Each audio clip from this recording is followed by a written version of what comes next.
अब आप भी आ जाओ, जल्दी से हमारे चैनल को सब्सक्राइब करो और बेल आइकन को दबाना मत भूलना। ऋत्विक अभी हाल ही में अपने एक्टर बनने के ड्रीम को पूरा करने के लिए मुंबई शिफ्ट हुआ था। यह शहर उसके लिए बिल्कुल नया था। वो यहां पर आकर 3 लड़कों के साथ एक 1 BHK फ्लैट शेयर कर रहा था।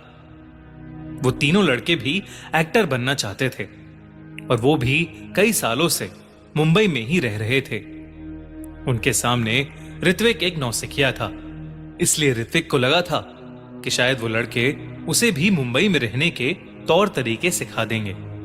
लेकिन उनमें से एक लड़का विनय ऋत्विक को बिल्कुल भी पसंद नहीं करता था और उन दोनों का छोटी छोटी बातों पर अक्सर झगड़ा हो जाता था। ऊपर से ऋत्विक को मुंबई में कोई काम भी नहीं मिल रहा था। वो रोज 3-4 ऑडिशंस देता था, पर उसे आज तक कभी भी कोई कॉल बैक नहीं आया था। अब ऋत्विक बहुत उदास रहने लगा था। एक बार विनय ने उसके साथ एक प्रैंक करने का सोचा। उसने एक फेक प्रोडक्शन हाउस की ईमेल आईडी बनाकर ऋत्विक को उस आईडी से एक ऑडिशन मेल भेजा। उस ईमेल में लिखा था कि ऋत्विक को एक नई हॉरर मूवी के लिए शॉर्टलिस्ट किया गया है। उस ईमेल को पढ़कर ऋत्विक की खुशी का ठिकाना नहीं रहा। इतने वक्त से वो ऐसे ही किसी मौके का इंतजार कर रहा था। एक्साइटमेंट के चलते उसने उस ईमेल का तुरंत ही रिप्लाई कर दिया। विनय ने इसके बाद कुछ ऐसा किया जो शायद उसे कभी नहीं करना चाहिए था। उसने एक और मेल किया जिसमें उसने ऋत्विक को ऑडिशन की डेट, टाइम और जगह बताई। मेल में लिखा था कि ऋत्विक को अगली रात 11 बजे डिसूजा चौल पहुंचना था। डिसूजा चौल ये कोई मामूली चौल नहीं था, बल्कि लोगों की माने तो ये एक हॉन्टेड जगह थी।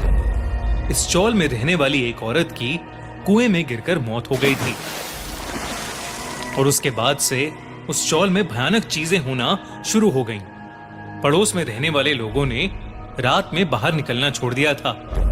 सब जगह खबर फैल गई थी कि उस चौल में बने कुएं के पास अक्सर सफेद साड़ी पहने एक औरत भटकती है। मुंबई में रहने वाले ज्यादातर लोगों को इस चौल के बारे में पता होता है, पर ऋत्विक डिसूजा चौल के बारे में कुछ भी नहीं जानता था। हालांकि उसे ऑडिशंस की टाइमिंग्स देखकर थोड़ा अजीब तो लगा, पर उसने सोचा कि यह उसकी लाइफ की पहली अपॉर्चुनिटी है और उसे इसे छोड़ना नहीं चाहिए। ऑडिशन की रात ऋत्विक तैयार होकर डिसूजा चौल पहुंच गया।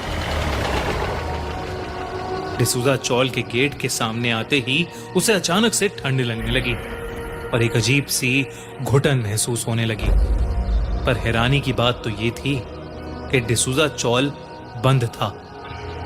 वहां पर उसे दूर दूर तक कोई नहीं दिख रहा था। वो इलाका बिल्कुल सुनसान था और ऋत्विक को वहां पहुंचकर ठीक नहीं लग रहा था। ऋत्विक वहां से वापस जाने ही वाला था कि तभी उसके कंधे पर किसी ने हाथ रखा। लेकिन जब वो मुड़ा तो वहां कोई नहीं था। पर अब उस चौल का गेट खुला हुआ था और अंदर से एक रोशनी आ रही थी। ऋत्विक को सब कुछ अजीब लग रहा था, पर अंदर से आती रोशनी देख उसे लगा कि शायद वही ऑडिशन का एरिया होगा और वो उस तरफ चल दिया। जैसे ही ऋत्विक अंदर गया, उसे एक बड़ा सा कंपाउंड दिखा जिसके बीचों बीच एक बड़ा सा कुआं था। ऋत्विक की नजर अब उस कुएं पर गई और जो उसने देखा उसे देखकर उसके होश उड़ गए। कुएं के किनारे पर एक औरत खड़ी हुई थी और उसे देखकर ऐसा लग रहा था जैसे वो कुएं में कूदने ही वाली हो। वो औरत दिखने में बेहद अजीब थी और वो ऋत्विक को घूरे जा रही थी। वो ऋत्विक को देखकर बोली, मुझे बचा लो, मुझे बचा लो, मैं मरना नहीं चाहती, मुझे बचा लो। ये देखते ही ऋत्विक ने उस औरत को आवाज लगाई और उसे बचाने के लिए भागा, पर उसकी आवाज लगाते ही वो औरत कुएं के अंदर कूद गई। ऋत्विक भागकर कुएं तक पहुंचा तो उसने देखा कि उस कुएं के अंदर कोई भी नहीं था। यहां तक कि पानी के हिलने तक का भी निशान नहीं था। ऋत्विक बहुत घबरा रहा था क्योंकि उस औरत को कूदते हुए उसने अपनी आंखों से देखा था। कुछ वक्त तक उस इंसिडेंट के बारे में सोचते हुए ऋत्विक वहीं खड़ा रहा, लेकिन फिर वो वहां से जाने लगा। उसने जैसे ही अपने कदम वापस गेट की तरफ बढ़ाए, उसे पानी में कुछ हलचल होती हुई दिखाई दी। ऋत्विक ने फटाफट अपने फोन की टॉर्च ऑन की और उस कुएं में झांक कर देखने लगा। अचानक पानी के ऊपर से एक सड़ा गला इंसानी हाथ आया और उसने ऋत्विक का हाथ पकड़ लिया। वो हाथ उसी औरत का था क्योंकि उसकी कलाई पर चूड़ियां थी। ऋत्विक उस गले हुए हाथ की जकड़ में था और वो बुरी तरह से डर के मारे हाफ रहा था। उसने किसी तरह अपना हाथ छुड़ाया और कुएं के पास ही गिर गया।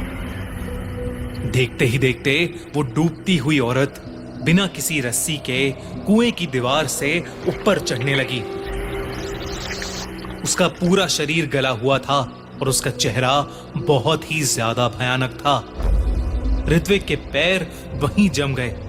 उस औरत को ऊपर आता देख उसकी जान सूखी जा रही थी। वो औरत अब कुएं के ऊपर आ गई और ऋत्विक को घूर कर देखने लगी। उसने ऋत्विक से कहा, तूने नहीं बचाया ना मुझे, और उस रात भी मुझे कोई बचाने नहीं आया। मैं तड़प तड़प कर मर गई। अब तू भी वैसे ही मरेगा। ये सुनते ही ऋत्विक ने अपने होश संभाले और फौरन उस चौल से बाहर भागा। भागते भागते उसने अपनी साथ वाली दीवार पर देखा तो उसे दिखा कि काली परछाई उसके साथ साथ ही दौड़ रही थी। जब वो गेट से बाहर निकला तो उसने एक बार भी पीछे मुड़कर नहीं देखा और बस कुछ समय तक उस खाली रोड पर पागलों की तरह भागता ही रहा। हमारी अगले